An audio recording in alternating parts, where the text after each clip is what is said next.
Byron Katie, author of 1,000 Names for Joy, Living in Harmony with the Way Things Are, and she's the founder of The Work, a process of inquiry from which she offers anybody who can learn to identify and question the thoughts that cause their suffering. Katie, everybody calls you, right? Yeah.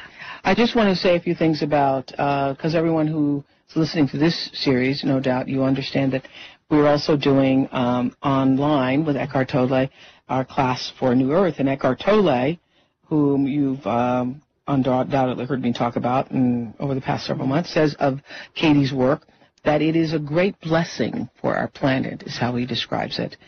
It acts like a razor-sharp sword that cuts through illusions and enables you to know for yourself the timeless essence of your being. He goes on to call your book Loving What Is, the key to knowing your natural state, which is joy, peace, and love.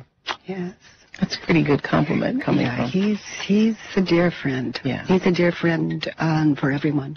You know what I found? Your work takes the message that Eckhart speaks of in A New Earth to the next level. It's about putting it in process on a daily basis. It's like Eckhart is what, and the work is how. Mm-hmm. And we've had these masters throughout the centuries and centuries, but how do we do it? You know, the work is how. Paint a picture for us. How old were you? What was going on in your life? I was 43 when this experience happened to me, and I had been suffering just deep depression, suicidal even, and agoraphobic. I couldn't leave my bedroom often for days and weeks other than just to go to the toilet. And my hair would stick to me. It was a horrible way to live. I was well over 200 pounds, and I was desperate. And later I found that simply it was the effect of believing my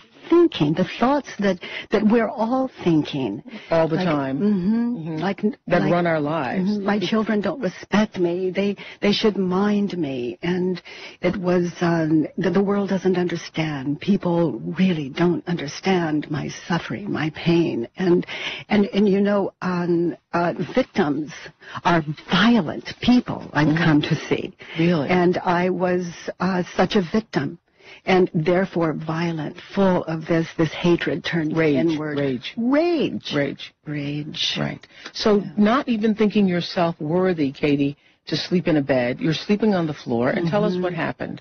Well, actually, as I lay asleep on the floor one morning, actually a cockroach crawled over my foot. And I opened my eyes, and in place of all that darkness was a joy that I just simply can't describe.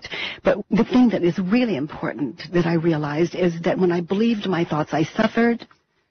But when I question my thoughts, I don't suffer. And I've come to see that this is true for every human being. Tell us, were you a spiritual person before? I mean, during all of this depression and horrible times, was there a God that you believed in, or a God that you felt badly that you didn't believe in? Yeah, there was a God I cursed. I really blame God for my condition also, along with everyone and everything else.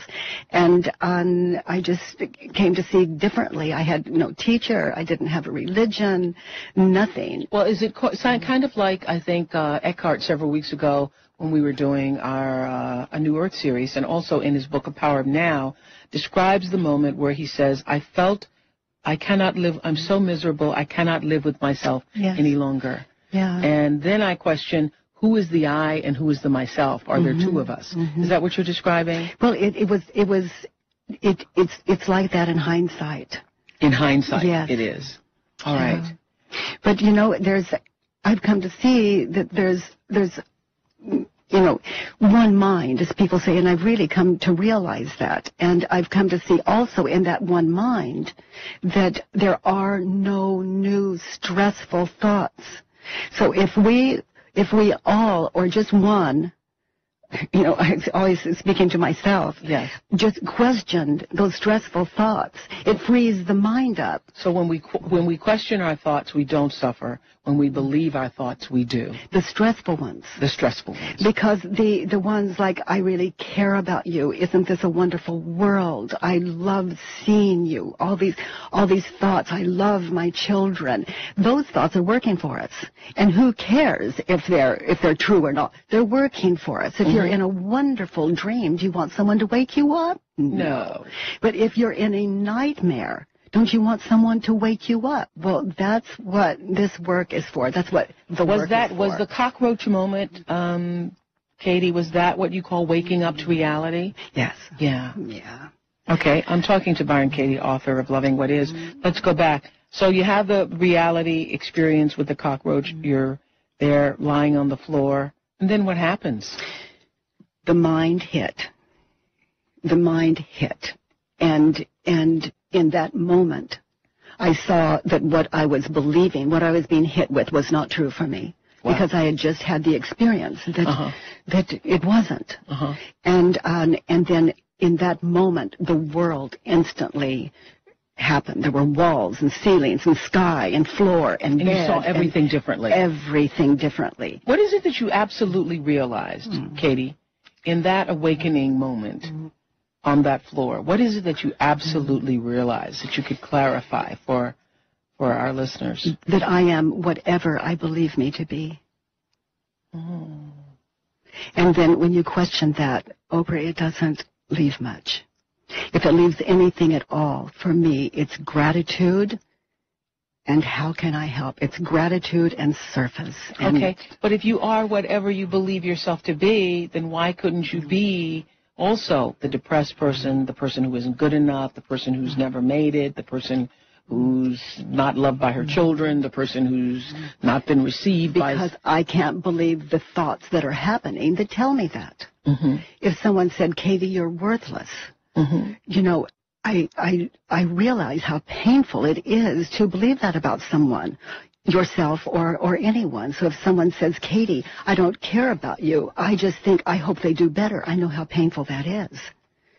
To see another human being as less than you see yourself. Okay. And if someone says, Katie, I love you, I think, oh my goodness, isn't that person doing well? They love. And that's the highest standard for a balanced mind. Did you question your sanity at all? Did you think, whoa? My family did, but yeah. I knew what insanity was, and I knew I frightened people with this awakening, and so I continued to learn balance.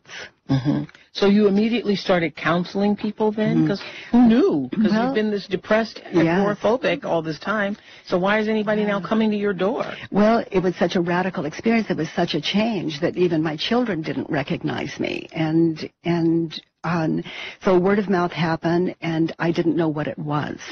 So people called, and they said, can you help me? And I said, you know, I don't even know what this is, but what I can tell you is, you know, whatever it is, it's yours. And so actually people would come live with me. I thought maybe it was the air, the food, I had no idea what it was. I had to find references as I went along, and people gave me my references.